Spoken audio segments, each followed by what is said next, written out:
तो भाई देखो गाड़ी निकालते ही यहाँ पर इतना सारा धूल मट्टी बैठ गया है।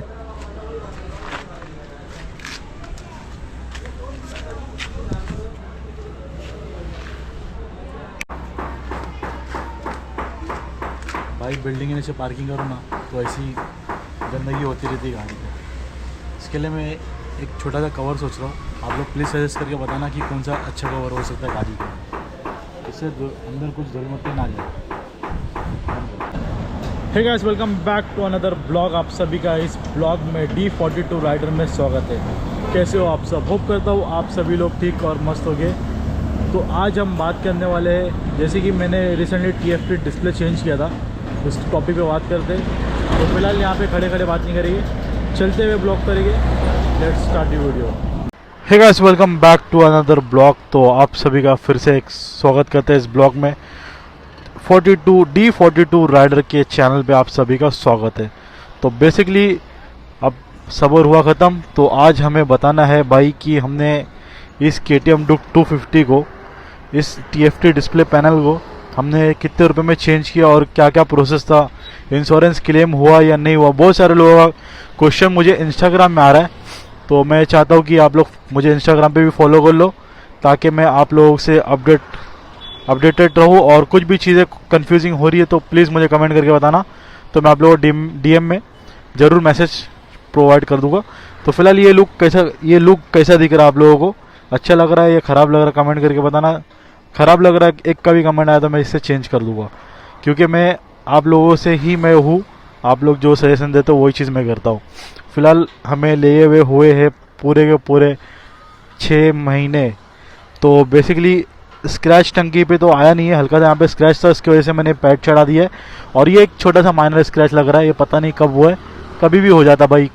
एरिया पे खड़ी करो तो सब छोटी छोटी चीज़ें होती है। यहाँ पे स्टिकर निकल गया है और बाकी कहीं पे तो कुछ स्क्रैच है ही नहीं, अल्हम्दुलिल्लाह भाई। और बाकी कंडीशन देख लो भाई आप लोग। थोड़ी सी डस्ट वगैरह ना भाई बहुत ज़्यादा चिपक जाती है, थोड़ी सी नहीं बहुत ज़्यादा चिपकती है भाई। तो बाकी कुछ नहीं, चलते आप इस ब्लॉग को शुरुआत करते हैं और कुछ नहीं।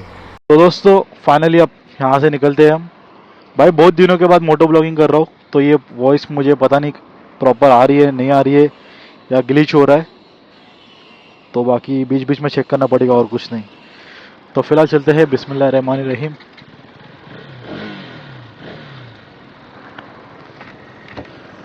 हेलमेट का शील्ड बंद करते हैं और निकलते हैं छोटी सी ट्रिप पर।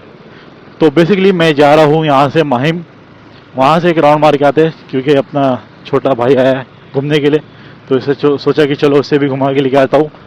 और फिलहाल रही बात TFT डिस्प्ले की चेंज करने की, भाई मुझे खुद को यकीन नहीं हो रहा है कि इतना महंगा TFT का डिस्प्ले आता है। 22,000 का TFT डिस्प्ले। उसने पहले मेरे से मॉडल पूछा, मैंने बोला 2026 का मॉडल है, तो उसने डायरेक्ट मुझे बताया 22,000 का ये छोटा सा डिस्प्ले, 22,000 का। मैं बोला भाई क्या इसमें ऐसा? तो उसने मुझे बताया, हर एक चीज़ बताया। एक बाइक में तुम क्या क्या देख सकते हो, क्या क्या एक्सपेक्टेशन रख सकते हो तुम एक बाइक में देखने के लिए। तो मैंने बोला भाई एक बाइक में देखने के लिए हम, टाइमिंग बहुत बड़ी बात है, टाइमिंग भी बताता है। टाइमिंग हालांकि सब बाइक में बताता, खाली इसकी बात नहीं है। तो मैं गलत रास्ते पे आ गया भाई बात करते करते, यहाँ से यूटर्न मारते। तो रही बात दूसरी, टाइमिंग बताता है, नेविगेशन बताता है, नेविगेशन भी प्रॉपरली गाइड करता है। Provide by KTM Bajaj showroom, ये प्रोवाइड करती है नेविगेशन को।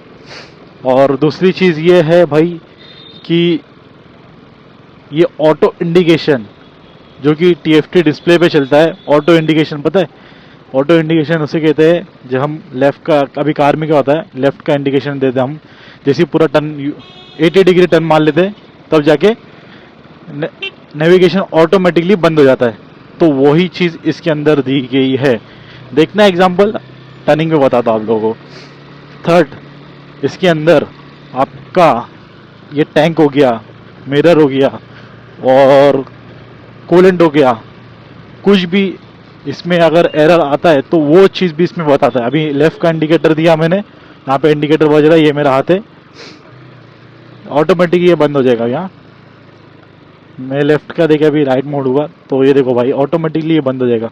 होप कैमरा कवर हो रहा होगा, क्योंकि मैंने अभी के टाइम पे मिरर भी चेंज कर दिया है। मिरर मेरा जो पहले था उसका क्लेम नहीं मिला, तो मैं बोला कि क्यों अपने जेब से 2000 रुपये खर्चा करूँ, जब आगे लगी है तो मिरर चेंज कर देंगे। मुझे ऑलरेडी ये मिरर लगाना ही था, तो इसलिए मैंने सोचा कि भाई चेंज कर देते इस मिरर को। तो फाइनली सीन ऐसा था कि भाई मैं गया था बीच में देवनार बकरा खरीदने के लिए। आप ये नोटिस करते रहो, मैं गया था बीच में देवनार बकरा खरीदने के लिए, सॉरी एक्चुअली खरीदने के लिए। ये देखो बंद हो गया, ऑटोमेटिकली बंद हो गया भाई। एक्चुअली खरीदने नहीं गया था, मैं गया था घूमने के लिए। तो वहाँ पर मेरा TFT डिस्प्ले टूट चुका था। कोई गाड़ी चोरी करने के चक्कर में मेरी गाड़ी की TFT की महाविन कर दिए, पूरा का पूरा तोड़ चुके थे लोग ने। तो फिर उसके बाद सीन ऐसा है कि भाई उससे हैंडल टूटा तो नहीं, पर TFT जरूर टूट गया उससे। चोरी करने के चक्कर में TFT भी नहीं निकाल पाया, तो पूरा तोड़ दिया था। मेरी वीडियो आप लोग ने देखी होगी, पुरानी नहीं देखी तो जाके देखो। और रही बात फिर दूसरी, उस चीज़ को क्लेम, मैं गया चौकी में कंप्लेंट वगैरह किया, क्लेम करवाने के चक्कर में मैंने बहुत सारी चीज़ें थोड़े स्ट्रगल किए। वहाँ से फिर क्लेम का प्रोसेस तो अभी भी चालू ही है, अभी तक मुझे रिवोट आया नहीं है अमाउंट। फर्स्ट टाइम मैं जब गया था सर्विस सेंटर, तो उसने बोला कि भाई पहले क्लेम कराओ फिर गाड़ी को बनाओ, वरना मालूम पड़ा तुम क्लेम करवा लिए पैसा नहीं मिला। तो क्लेम क्लेम का अप्रूवल वगैरह सब कुछ आ चुका है, बट पैसा नहीं आया। उसने बोला मुझे कि 2 वीक के अंदर आपको पैसा मिल जाएगा, बट अभी तक 2 वीक हुआ नहीं है। अभी तक ऑलमोस्ट 1 वीक कंप्लीट हुआ है, सेकेंड वीक स्टार्ट होने वाला है नेक्स्ट 2 डेज से। तो उसके लिए भी इंतज़ार करते हैं और कुछ नहीं। 2 वीक्स के अंदर आ जाएगा तो बहुत अच्छी बात है भाई, और नहीं आया तो भाई 22,000 मेरे जेब से जा सकता है। तो मैं खुदा ना मतलब अल्लाह ना करे ऐसा कुछ हो मैंने सारी चीज़ें प्रॉपरली प्रोसेस तो कर दिए, बाकी कुछ देखते हैं। ये देखो KTM शोरूम भाई, माहिम में भी KTM शोरूम है। मेरे नियर बाई शोरूम होने के बावजूद भी मैं माहिम छोड़ के चेंबूर से आके परचेस किया है। पता नहीं मुझे क्या चलती है भाई वहाँ पर जाने की। एक्चुअली टाइम बहुत हो गया था, रात का टाइम था, 8 बजे जाके मैंने कुछ इस गाड़ी को परचेस किया था फैब में। मेरे अपोजिट में ही सामने महिंदर का पड़ता है भाई, माशाल्लाह। अस्सलाम वालेकुम वरहमतुल्लाहि वबरकातुहू। यह है महिंदर का ही शान। तो फिलहाल चलते हैं, यहाँ से निकलते हैं।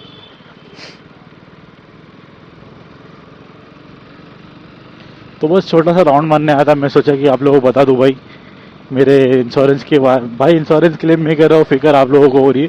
ये सारी चीज़ें ना भाई इंस्टाग्राम पे मेरे को लोग, भाई मेरे इंस्टाग्राम पे फॉलोअर्स कुछ है, जो मेन चैनल है मेरा 8,600 समथिंग है। तो प्लीज़ जाओ वहाँ पर मुझे फॉलो करो, और जितनी भी अपडेट है सब सारी चीज़ें मैं इंस्टाग्राम पे ज़्यादा अपडेट रहता हूँ, क्योंकि मुझे वहाँ से रिस्पॉन्स बहुत अच्छा मिलता है। वहाँ पर लोग चाहने वाले, फ़ैन फॉलोइंग ज़्यादा अपने वहाँ पर है। तो ऑब्वियसली भाई लोग जो जिसे चाहेगा उसे उसकी कदर करेगा इंसान।